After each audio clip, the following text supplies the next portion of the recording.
right back with another close. Today is the beginning of the month on December 1st on a Wednesday. And it looks like we have pretty much been consolidating today. We haven't really been going much anywhere.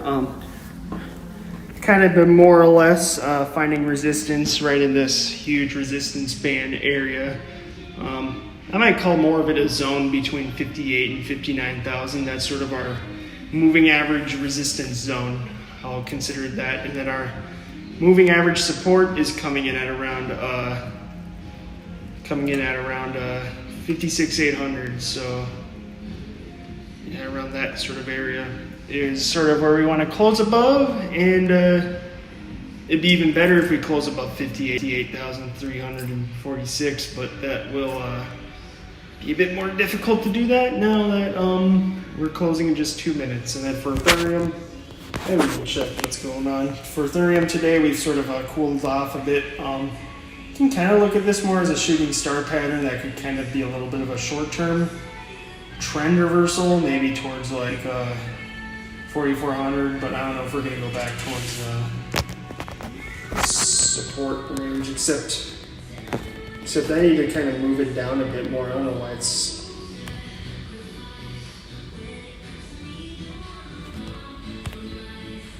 right there now.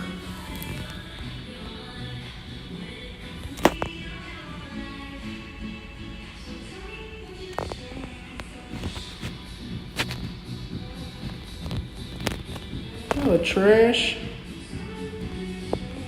Wait, no, this is, oh my goodness. I'm looking at this completely wrong. Just undo everything. There you go, that was our...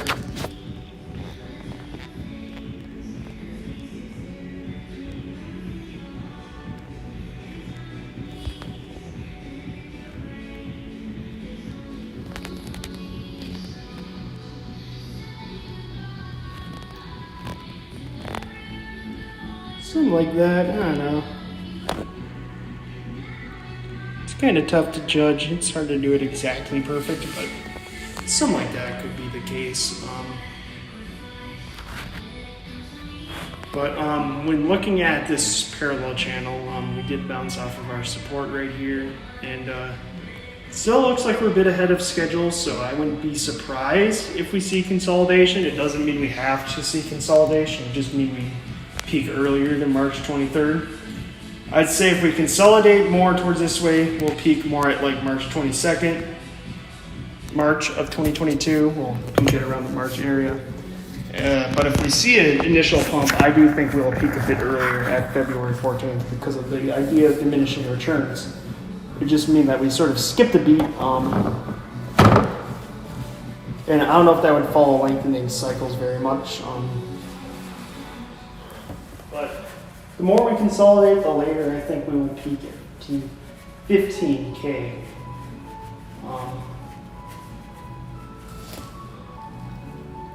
And I think maybe some consolidation would be good for Ethereum. Did we close yet? Oh, it looks like we're closing soon at around 45.87. I'm taking a dump right now as I'm streaming, so took a 15-minute break to do this stream because I'm training somebody in at Target. I'm a training tech guy, and I think we did close at 45.87 for the day. So, you know, we did do anything really today, and I think we may be starting more of a consolidation, if not a little bit more dumpiness, maybe back towards the moving averages. So we might either correct towards our daily moving averages, like our upper daily moving averages, like a 20-day. We might correct that as more of support and then kind of move on to higher. Either that or just correct with time sideways for the month while Bitcoin is going up. But I do think overall in the next few months for bullishness, looking at the supply data is very, very, very bullish. What did Bitcoin go to? It closed right around 57,000-ish, 200. Yeah, right around 57,200 area. The new resistances and supports are sort of the same. Our 50-day is coming in at 58,226. Our 21 EMA is coming all the way down at 58,500, and our 20-day moving average is also coming in at 58,600. And then our 20-day, or in our 8-day moving average is right around the same, right around 58,750 or 770-ish, around there. So those are sort of some moving averages to pay attention to. We sort of tomorrow want to see a breakout above that, and we do not want to see a breakdown below that. And it looks like our 8-day moving average is huge support, and for our Ethereum moving averages, all these short-term moving averages are certainly above, which is a good thing. So maybe the 8-day might come into contact. Maybe it may come into a little bit of contact with the 8-day moving average. But if we see a little bit of a dump, I wouldn't really be concerned too much, just as long as we don't break below potentially $4,400. That's sort of where I'd say we want to hold above if we do have a little bit of a corrective move. And we can also look at Solana when I'm done wiping my ass.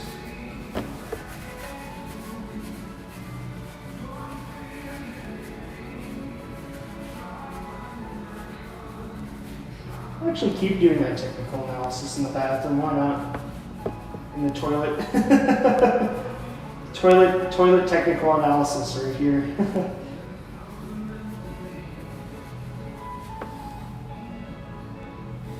Alright. Now I'm sitting on the toilet. You can see that we are kind of heading down a little bit towards the beginning of our day for Ethereum, but let's look at Solana to see where Solana kind of closed at around. So we closed at around stinking, we closed right at around $230. That's around the increase of the day for stinking,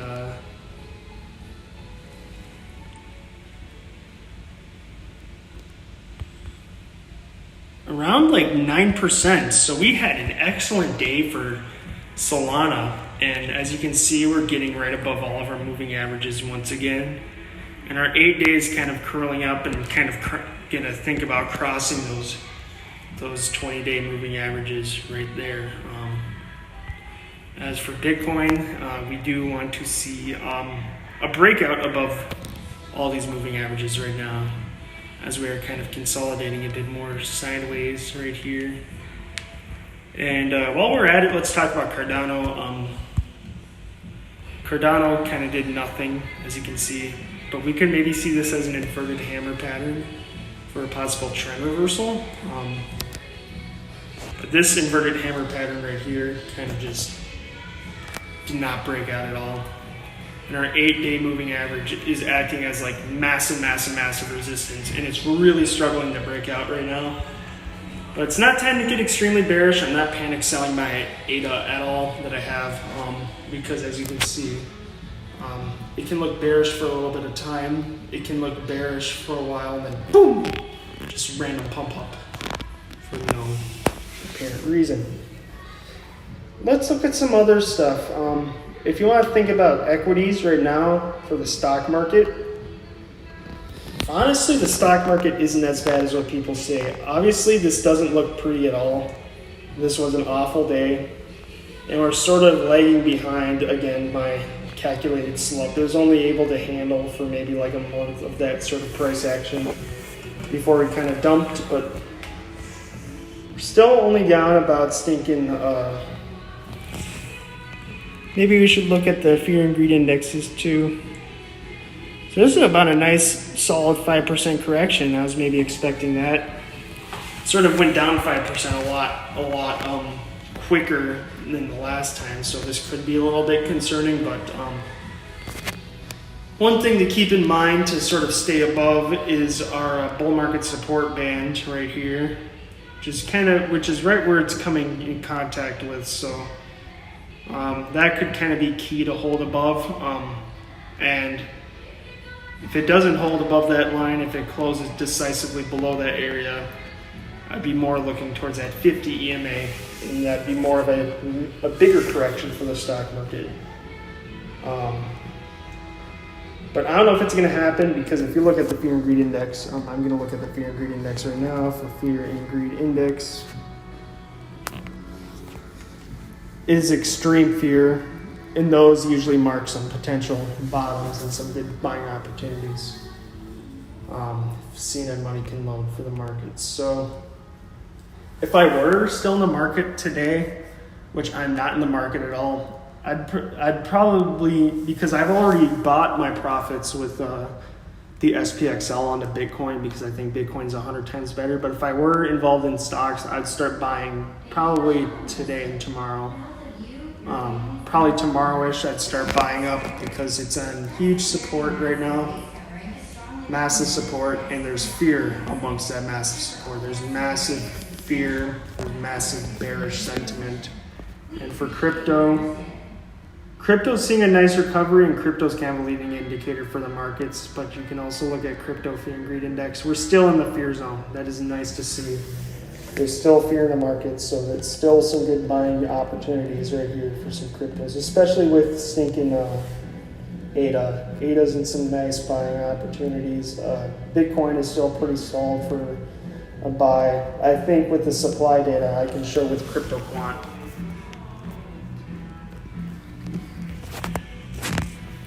Some huge bullish data. I was talking about this earlier in a different video for Bitcoin supply and exchanges. This is not the start of a bear. This is not what a bear market looks like to start off with.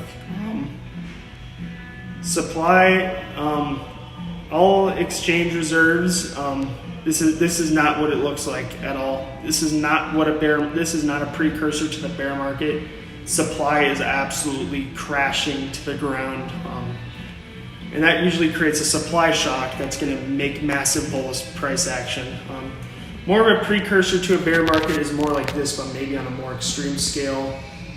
When supply is starting to ramp up and decrease and increase, start to pump, that's usually an early warning sign that the market may dump soon. And we see that pump on the supply on reserves, or supply reserves on exchanges right there. So this is the liquid supply. And if you look at Ethereum too, Ethereum is crashing to the ground as well. As you can see, it's been a massive year-long decrease. So that is extremely, extremely, extremely bullish. And you can kind of see that inverse correlation. But it doesn't happen right away.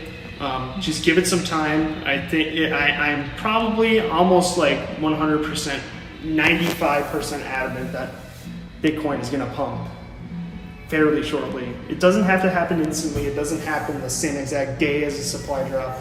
But when the supply shock is in and it's kind of noticed, the price will follow eventually. It doesn't have to happen instantly, but it will happen in a few weeks or maybe within a month or so. Bitcoin, extremely, extremely bullish. I'm much more bullish on crypto than I am on stocks, because supply and demand says so. There's lots of supply that's decreasing, which shows one thing: demand is high. As long as demand's the same, the price will go up and it will skyrocket. There has to be like an increasingly less demand to sort of support this supply chain to kind of even remain flat in the first place, let alone drop and crash and burn. I don't think that will happen. And another important level to keep in mind on the weekly, in case we do go down there, is $52,000. We cannot break below $52,000. That is extremely important support right there. That's the bull market support band. If we do go down there, I am probably not going to bet on it going down there. But if we do and we reach $52,000, if we don't go below that, I still think we're looking really, really good. We got lots of support underneath us. And once when you get above that EMA resistance, all we got is one thing is our golden pocket. Where's our golden pocket coming in at? Our golden pocket's coming in right at around $63,000. So $63,000 is another huge important resistance that it should break above. That's our golden pocket ratio. I'll color that. And maybe like this. That's our golden pocket right here. And yeah, that's sort of that. We're still kind of trading in. If you look at the short term, we're kind of trading in our little chop zone right here. This was a long leg doji candle sort of deal. This is another doji style candle. It's a consolidation type candle. We are not going anywhere. We're just consolidating within the range right here. And it looks like we can maybe call this a long leg doji, or we can call that one a long leg. It's not that much of a doji candle, but there is a candle that kind of has two different spikes, and they're kind of equidistant apart. So that kind of creates a sort of range that's sort of in there. But I'm more looking at moving averages, so I want to break above this, or I do not want to go decisively below this zone right here, this area coming in at 56,800. And then I mega do not want to go, or I mega want to go above this sort of moving average resistance zone. That's what I'm going to call it, the moving average resistance zone. Right there. The 50 to the 20 is sort of that area that I want to break above. Obviously, I don't want those EMAs to cross, because that would be pretty bad. Those moving averages to cross, that would show that we're in a bear trend. And yeah, they kind of cross over right before they pumped back up. So maybe that can mark a sign that we're going to pump up. Who knows exactly what's going to happen in the short term, but I do know that we are probably not going to go lower than 52,000. I do know that as a fact. I said before, if we break below 50,000, I will drink my own urine. I do not think it'll ever happen again. I think 50,000 will be sort of the area of the bear market low in the next cycle. I'm not going to say it for this cycle. I'm saying if we break below 50,000 in this year, I will drink my own urine. Or if we break 50,000 before we pump to 100,000. Anyways, that's all I have to get for this stream. I need to get back to work. I've been sitting in the toilet for a long time. So yes, that's